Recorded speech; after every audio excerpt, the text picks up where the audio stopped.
พี่น้องมาโดยโดยสบายดีทางน้องๆเพิ่นมาเยี่ยมแม่ตู้เนาะไปทางน้องเมฆน้องยังพุ่นน่ะน้องจอดโอ้โดยบ่แล้วอยู่ใกล้ๆนี่ลุมพี่เนาะน้องเมฆน้องนิวน้องจอดมาเยี่ยมผมมีเนาะนั่นแหละจะยู่กันไปแล้วเกิดไม่ได้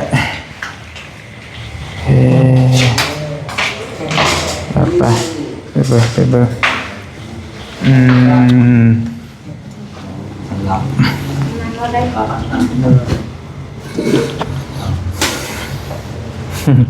นั่งกันก็ได้นั่งกาแฟฮะ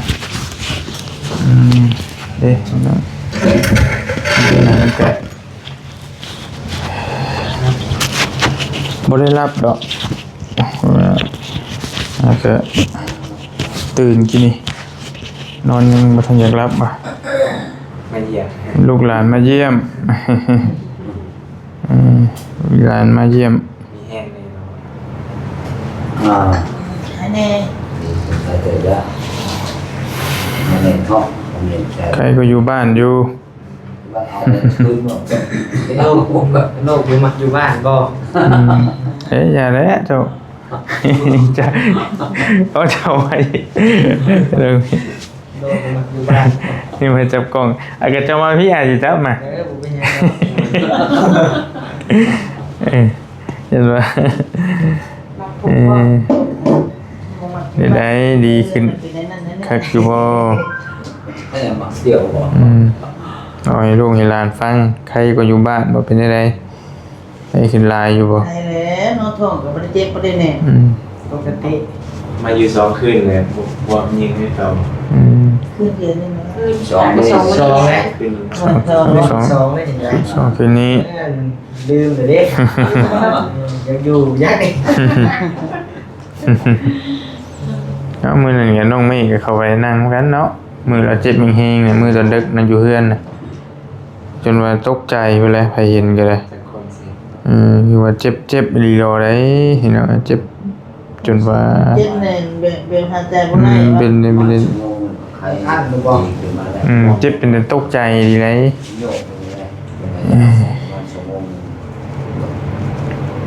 จักนั้นได้คอยโยกเขาตรงเลยเอาเลยอย่างละบาทโอ้ยหยงมาแล้วอย่างมันđó นี่เป็นของความงามอยู่บ่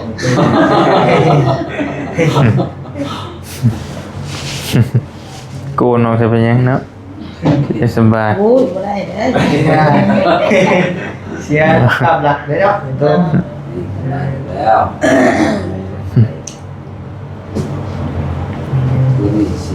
เครื่องนี้นั่นยามาใส่บิดไปใครในอีกอันนั้นอยู่ท้องก็บ่ได้เจ็บความดันก็บ่ได้ขึ้นเพื่อนนั้นดูดน้ำลายก็มีแต่ซ้ำเก่าแล้วครับทำลง47ผมทำเราเชื่อ56ขึ้นไปแล้วบ่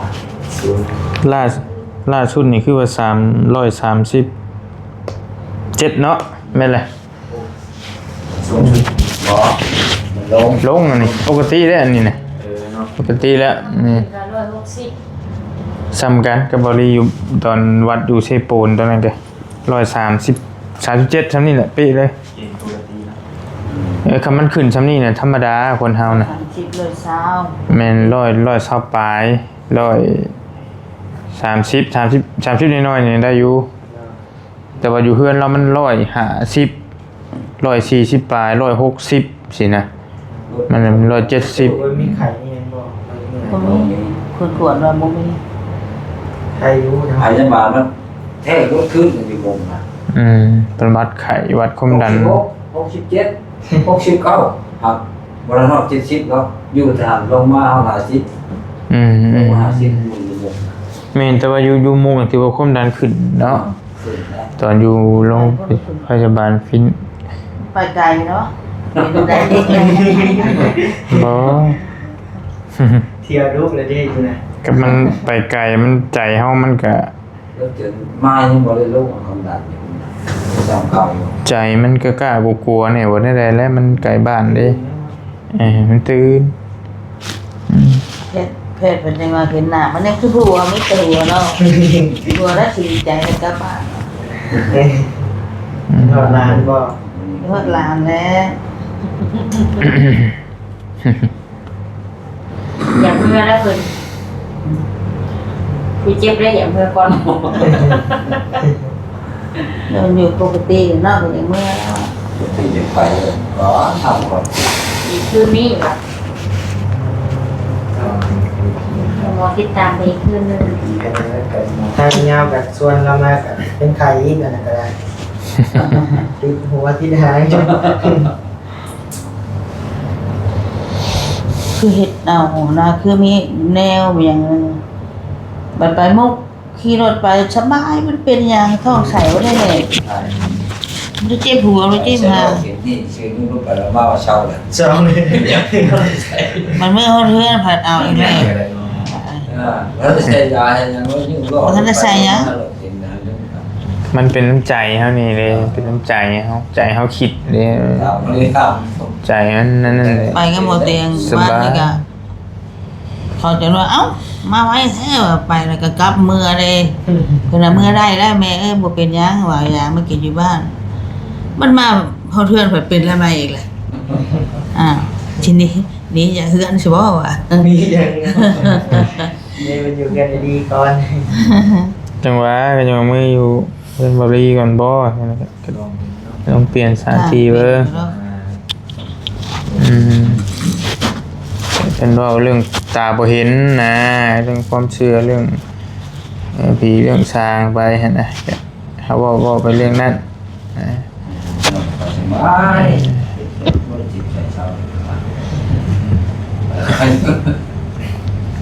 ก็จิตใจเฮานี่แหละก็สำคัญนะว่า แต่ว่าจิตใจเราทำเป็นโมว่าเรื่องคุยแบบใส่ความดัน อันนั้นแหละมันสิเครียดมันสิยาวเลยเห็นไหม สาวนี้ยังขึ้นรถหนาจะหิวขึ้นได้ไหมแต่เพิ่นอาจจะ เขาย่านเด้ย่านเขาย่าน ใจเขาพร้อมด้วยเขาพร้อมเพิ่นคือเพิ่นอธิบายเขาพักแต่เราใจไปถ่าย เขาว่าเรื่องฟอกไตฟอกหยังน่ะมันย่านน่ะมันความดันเนี่ยก็ขึ้นบัดนี้ ไปหมู่เฮ็ดดีเด้บ่าย ไปมื้อนั้นเต็กนั้นท่านบอกว่าเป็นหยังแม่ว่าเป็นหยังคันคนเจ็บบ่พร้อมก็บ่เป็นหยังคำว่าบ่พร้อมยังคืนอยู่แล้วช็อกเลยแล้ว ใครเนี่ยนี่ ใครแล้ว อันนั้นแล้วจะใครมาเลยน่ะนั่นแหละแม่นั่นแหละจะมีเฮงมาเลยนะเป็นอันนั้นแหละมันใจเฮานั้นมันสำคัญนะ ไปนั่งขา เฮ็ดไม่เห็นเลยว่ะ เพิ่นว่า นั่งขาที่เพิ่นมองว่าตัวสิ่งเนาะ เจ้าเองบอกพ่อบอกเฮ้ยกูไล่กูไล่ อันนั้นแล้วทางหลักธรรมคำสอนเพิ่นหลักธรรมะเพิ่นก็ว่าใจเฮามันก็รักษาโรคได้กันได้จิตใจเฮานี่ได้ ขิงแข็ง เฮา เนาะ อีหลีมันมีแบบว่าคนสมัยก่อนก็คนเจ็บสิเป็นสิตายแล้วพอเฮามันทำจิตทำใจให้มันสบายมันก็เศร้าไปเองอย่างนี้แหละ โอ้โหว่าเป็นยากเนาะ ยินหมอ ถือแทงคอก็ได้แทงคอเจาะคอถือเจาะแขน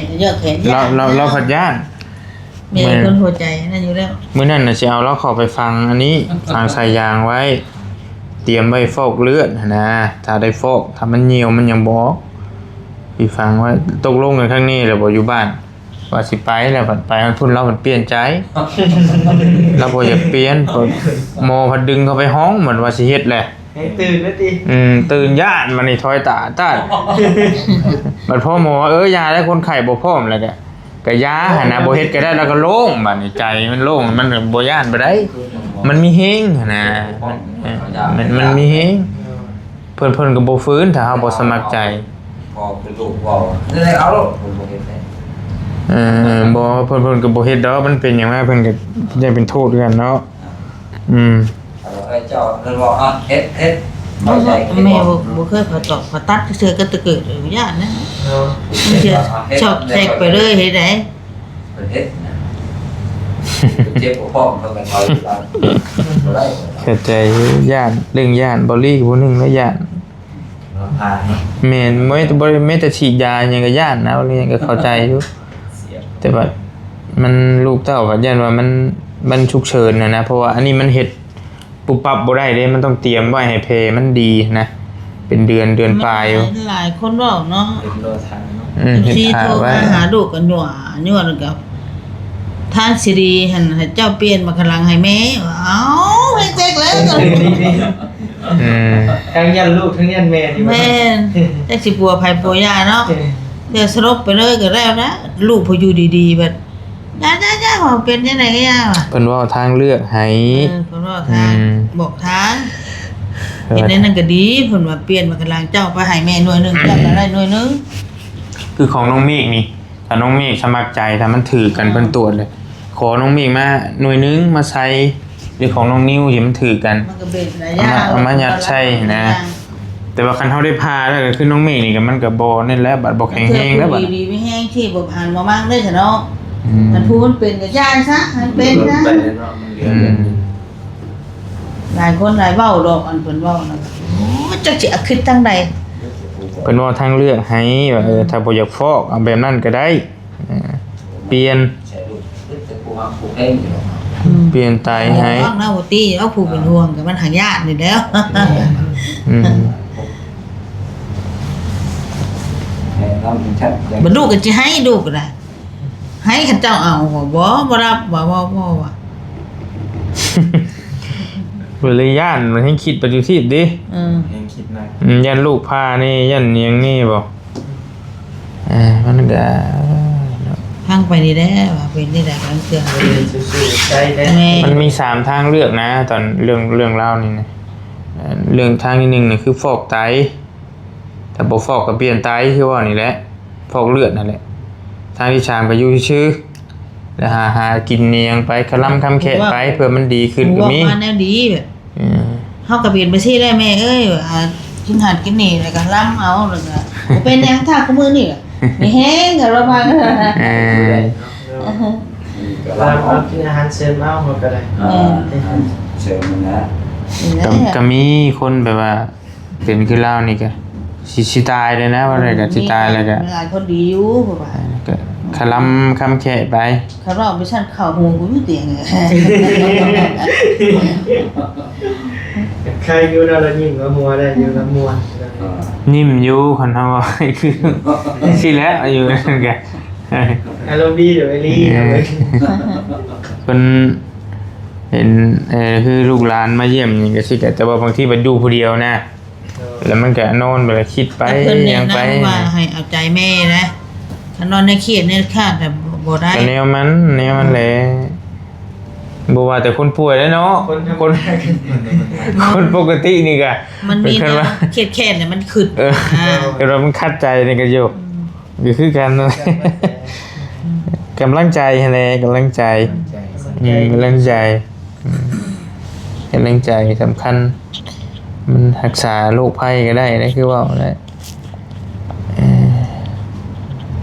เกิดเป็นคนซันนี่ก็ซาดแล้วพญาลายว่ะตัวก็ตลอด เป็นยังไง อื เนาะ มมันบ่ได้เป็นแต่เฮาเนาะบ่ได้อึดแต่คนเป็น เราเขากินเท่านี้แหละ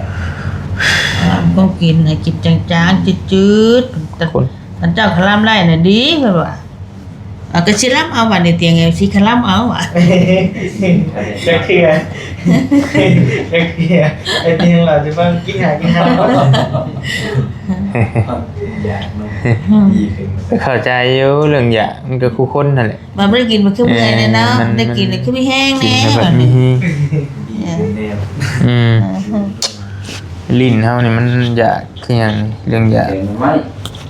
จะได้มันกินได้ จะ เหร ไม่ อ ให้สิหรอกเลย กูมือ นะท่านว่ากินน้ำนั่นยังเขา ไปเรื่อย ทำอะไร มันก็สิเริ่มมันเริ่มมาแต่น้อยๆซะแล้วมันก็ค่อยลามไปหลายเข้า กินกันเพราะกันเอง มันคล้ายๆคนลิ้นการพนันนะ แบบเดียวกัน บรรทัดทางครับมันบ่เป็นอย่างนี้เนาะมันจะกินได้ อันนั้นแหละจะ แต่พ พอ วกเจ็ดนี่อยู่ โดนคารามัน เราเด็กกูสิกระด้างผมนี่นะกูสิกูคุ้มหานเองกูดอกผลว่า กินอะไร คนลิ้นการพนันคือชื่อเลขชื่อหวยนี่แหละเฮาก็แรกๆก็พันกีบ เนาะพอมันถึกมาเลยเอา5,000 10,000 20,000แสน1 ล้าน1 ล้านไปแล้วมันลายครับนักขึ้นนะสไตล์ไปเดียวครับอาหารการกินนี่ก็อันนี้ก็ขอชิมเบิ่งก่อนหน่อยนึงไปมาสบายสะดวก มันลามไปลามไป แกมาของตัวเดี๋ยวมันคืนนี้นอกที่ไปแล้ว เคยกิน ชอบกินไม่ค่อย ก็มีแต่ให้หา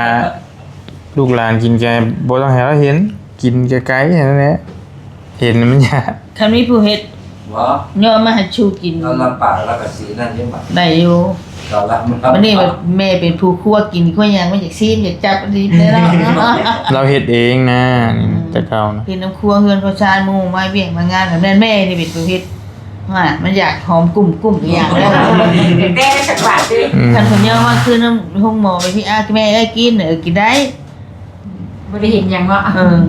นี่มือจะบายอยู่บ่จักว่า ตะกี้ไงบ่เตรียมว่าค่าไตแล้วมันก็ขึ้นอยู่ได้มันดีขึ้นอยู่แล้วเราดื้อกินที่แล้วมันอยากมันหนักอีกอันนี้คันว่าดื้ออีกบัดนี้ก็ยันว่ามันบ่ไหวแล้วมันไตมันอ่อน เก็บเห็นดีใครกินมันเด้อ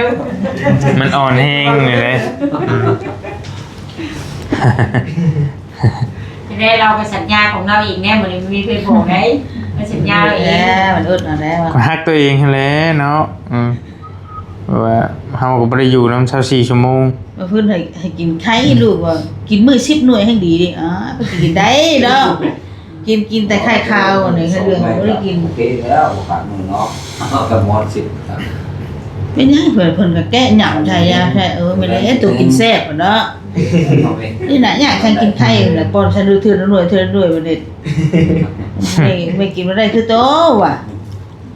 บ่ได้อ้นอันนั้นจะตายบ่ว่า เป็นยาม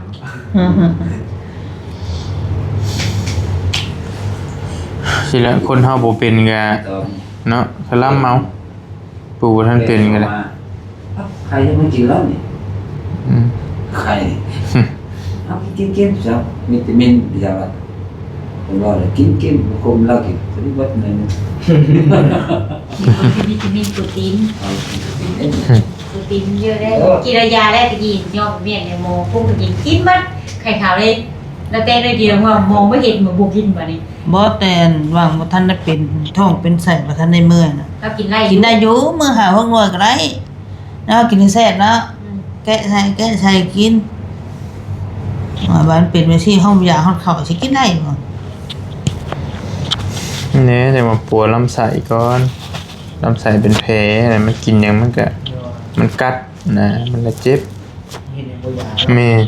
ลำไส้มันเป็นแผล เอากระเพาะคือนี่มันแน่ๆมันเข้านี่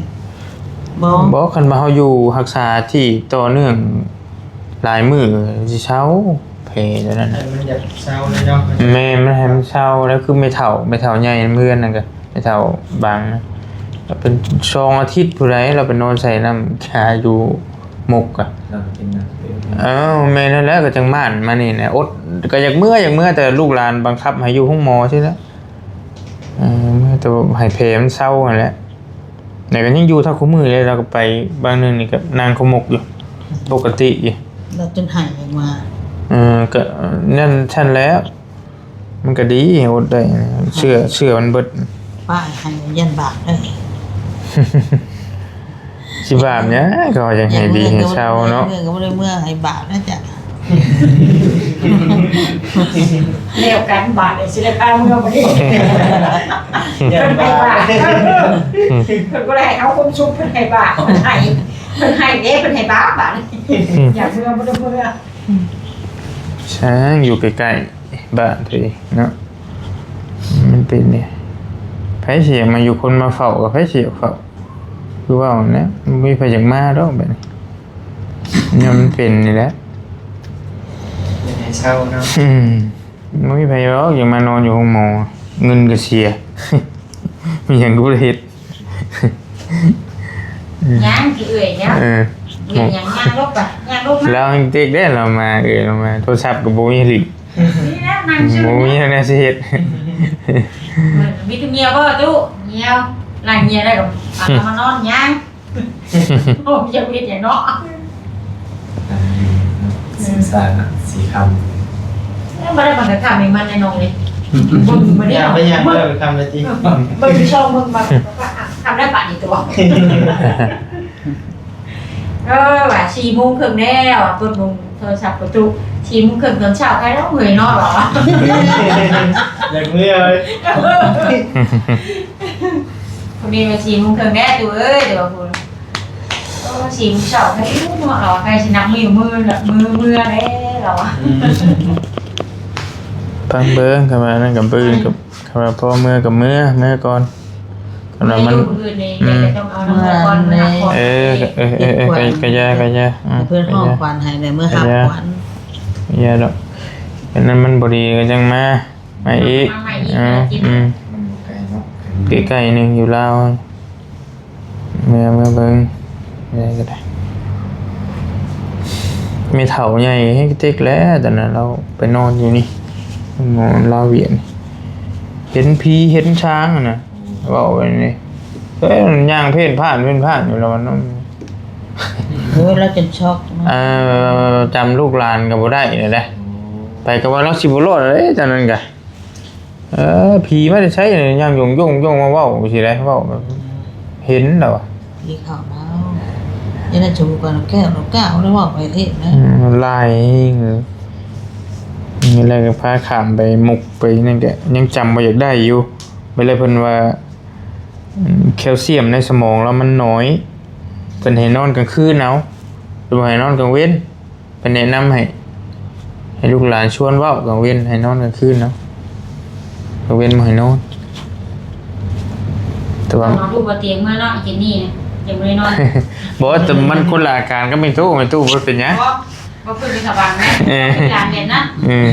ไอ้ตู้แล้วปกติอยู่ มันคือโอ้ยนายก็สั่งนะนักก็หนีบนนอนกูจะได้นอน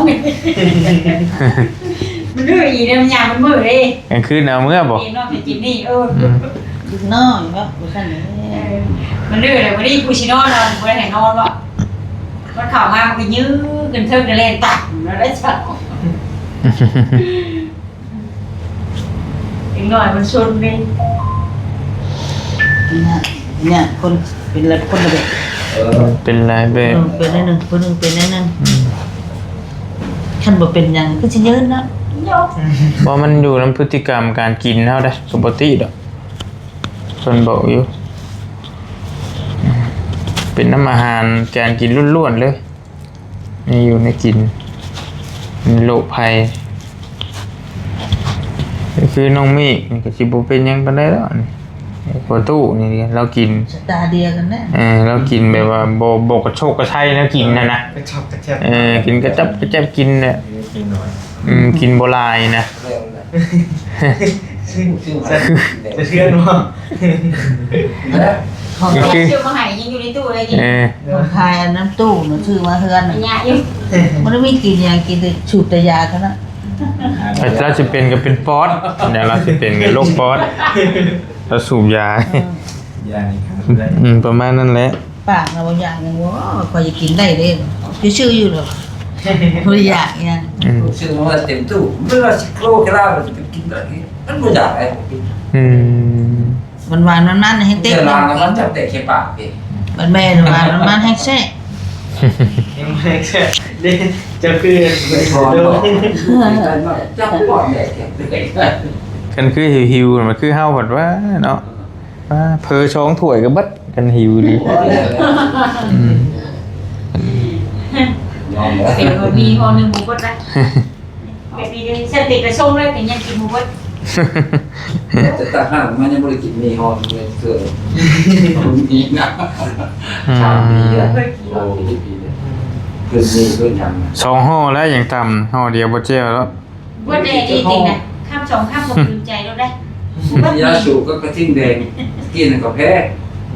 กาแฟทานข้าวเตียงมาตะบ้านน้องเมฆมากินกาแฟนั่นนี่ คำพูมากินก็เปลี่ยนชื่อมาให้ คน ชอบ มัน นะ คนมันกินจับนะเบ็ดมันเบื่อขึ้นพญาจะพูด เตียงมา ไม่กินได้แบบมันถ้ามันกินข้าวจานนี้นี่กินแล้วเนี่ยต้องกินได้ต้องได้เนี่ย ปากบ่ว่างนะ คือกินข้าวอะไรอย่ากินหวานกินข้าวยิ่งกว่า กินชมกินเมียไปต่อเรื่อยๆก็ได้นะอันนี้เขาได้กินแรกกันแล้วเลิก ไป หลานมาเนี่ยเจ็บปาก บอกกระโชกกระชัยเรื่องกิน ลูกเขียนว่าไม่อยากบอกตู่ชื่อไว้เป็นเอาเป็นแต่ตัวอยากบอกอะไรจริงๆเธอมันก็แล้วเลยอ่า บ่เตียงมือเขาเทือนแล้วนั่นน่ะ บ่าวเตียงเพิ่นเมื่อ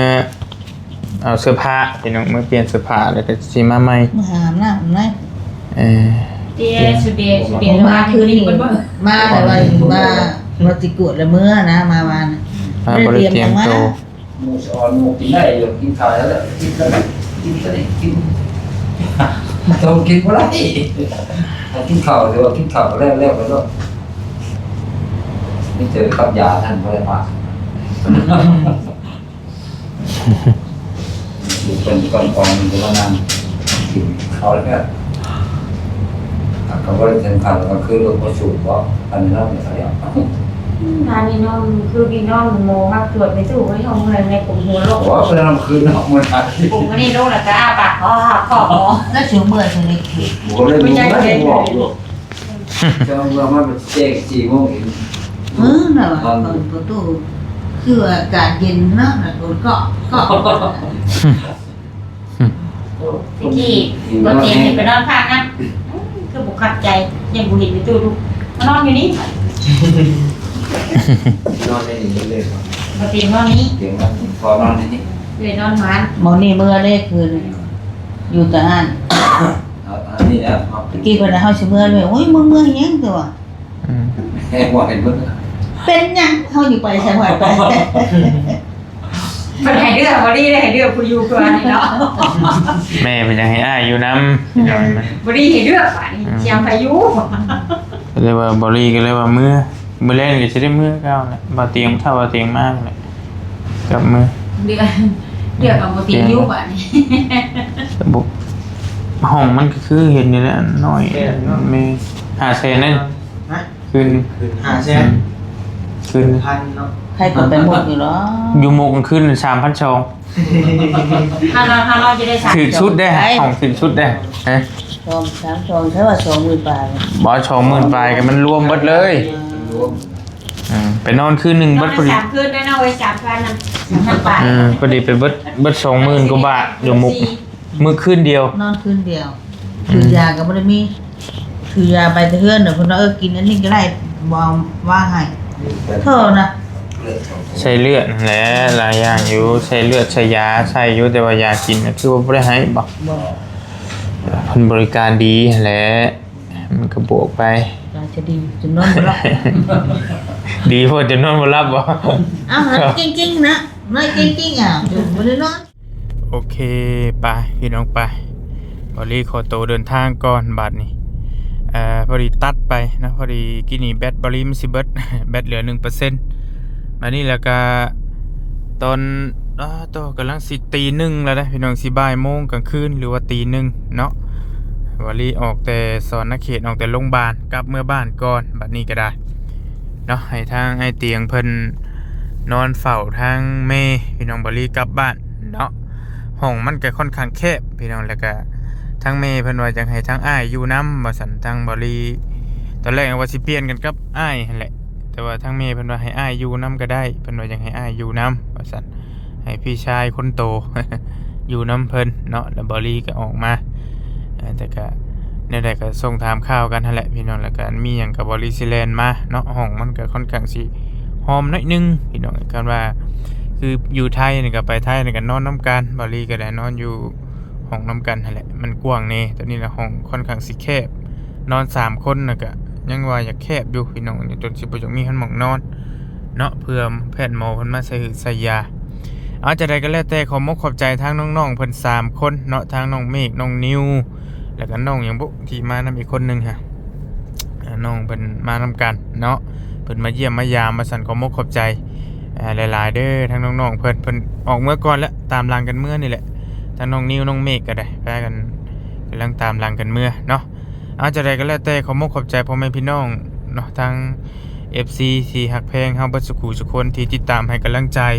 ข รอบครัวบอลี่บอเตียงโดยตลอดมาเนาะช่วงนี้ก็เป็นช่วงมรสุมบอลี่เองก็พี่น้องอยู่โรงพยาบาลเนาะใจก็สภาพจิตใจก็บ่ปานใดแล้วขึ้นๆลงๆแหละพี่น้องเอ้ยเห็นแม่ดีแน่ก็ลูกเต้าก็ยิ้มแน่เห็นแม่อาการแย่ลูกเต้าก็จิตใจก็แห้งเหี่ยวไปแล้วพี่น้องอุกใจเนาะเห็นซ้ายเข้ายังสะดุ้งไปเบิดบอลี่กับช่วงนี้มันยันได้รับข่าวบ่ดีหั้นนะจากแม่จากแล้วเมียลุงเฮิมอีกหั่นก็ได้เพราะว่าอื่นนี่ก็สิได้พาเพิ่นมาหาหมอเพราะว่าเราเองก็บ่มีรถมีร่างอันนั้นก็ได้ก็ซอยๆกันไปเบิ่งแย่งกันไปยามเจ็บยามเป็นพี่น้องเนาะจักสิเฮ็ดจังใดอันใดก็แล้วแต่ขอขอบใจพ่อแม่พี่น้อง FC ที่ฮักแพงบัดจุกูทุกคนเด้อเป็นกำลังใจให้บ่ขาดสายเนาะ